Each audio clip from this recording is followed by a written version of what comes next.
Hey, what's up, guys? It's Tommy here, and I'm a black, queer, Latino trans man living in Florida. So today I do want to gloat a little bit. I want to share some positivity. As you know, I like to keep a balance in the stories that I tell. So we all know about the next Benedict situation and maybe a lot of situations in which trans people or people of the pride community are getting attacked, whether it be because we're out somewhere and we're holding hands, or we're being affectionate, whether it be because we're using the bathroom, whether it be for whatever reason.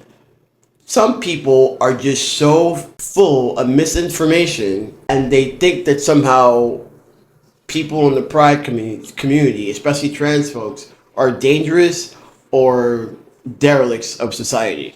With that being said, me and a few other guys decided to throw a pride event of a different kind. We wanted to throw an empowerment event where people could come for healing and empowerment and really just come to a safe space where we could share. So in this particular event that we threw, that was awesome by the way, we had a sound bowl meditation. One of our brothers took us to a sound bowl meditation.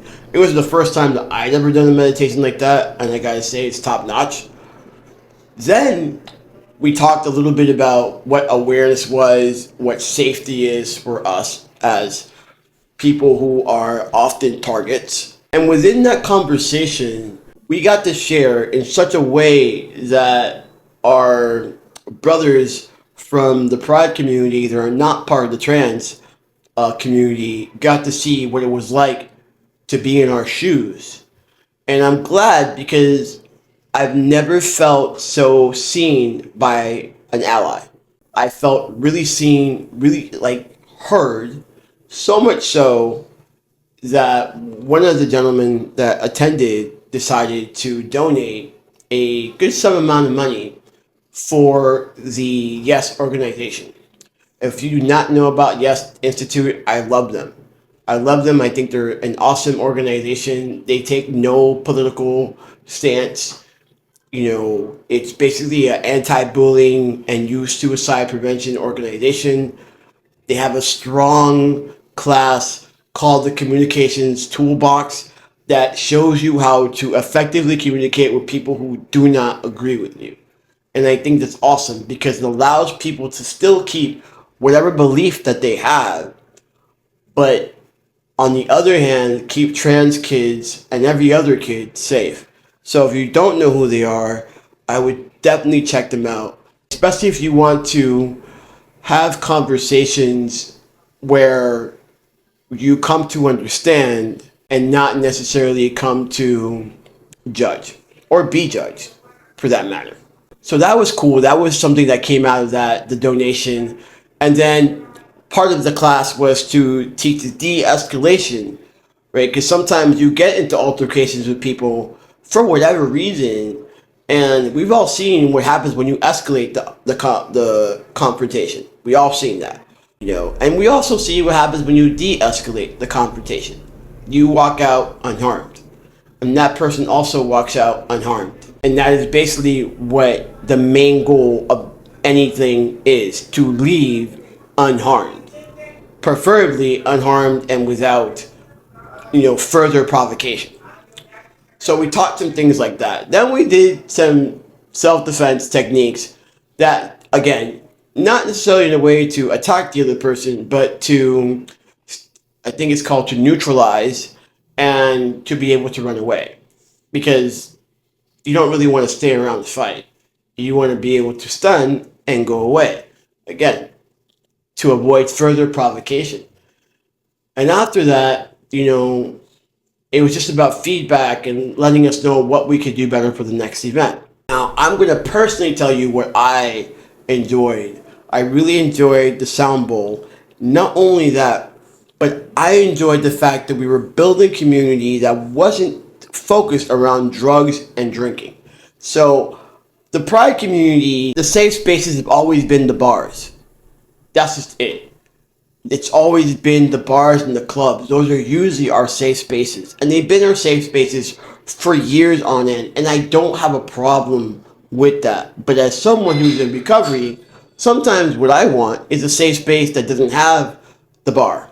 And this was so awesome to for us to create space for that, so people can just like chill and have conversation and not feel obligated to partake in things that, well, maybe they don't want to, they want to go home the next day or whatever not. So that was great.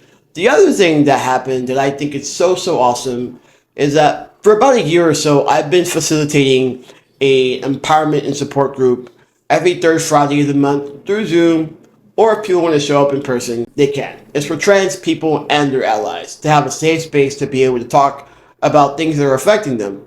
I really saw the need for this after Florida became a cesspool of bigotry towards people that were not cisgendered and straight.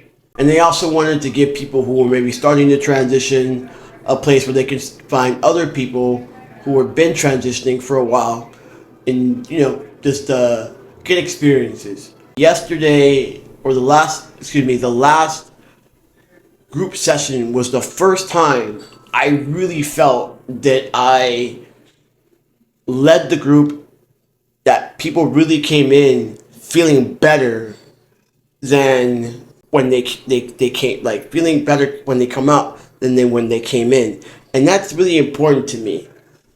It's really important to me that we don't play the gloom and doom station that gets played so much in trans people's lives, especially because when you have cisgendered people in your life, and they could be well-meaning, they could love you and they could be supportive, but they don't really get it, and sometimes they tend to play this like gloom and doom station. I remember my dad, who loved me to death when I transitioned, was worried about my safety. He was worried about whether I would find love.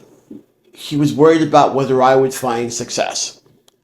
And all those things I have found. Has it been easy for me to find those things? Absolutely not. But I found them. I have a successful relationship with a woman that I really love. And I have a job, and I've had this particular business for quite a while, and I am still learning things about my business and trying to grow it. My mom is healthy and good, and all these things are happening to me regardless. You know, oftentimes I feel one of the best ways to get out of the gloom and doom station, it just plays in your head, is to just write down a couple of things that you love about your life. Things that you're grateful for. And you'll start to see that, yes, you may not have what you want, but you always have what you need. And the universe somehow takes care of you. Don't ask me, I don't know how. And you may not be spiritual, or even you could be an atheist and still realize that somehow good always prevails and the darkness is always temporary, right? So one thing we can always know, that the sun will come out tomorrow.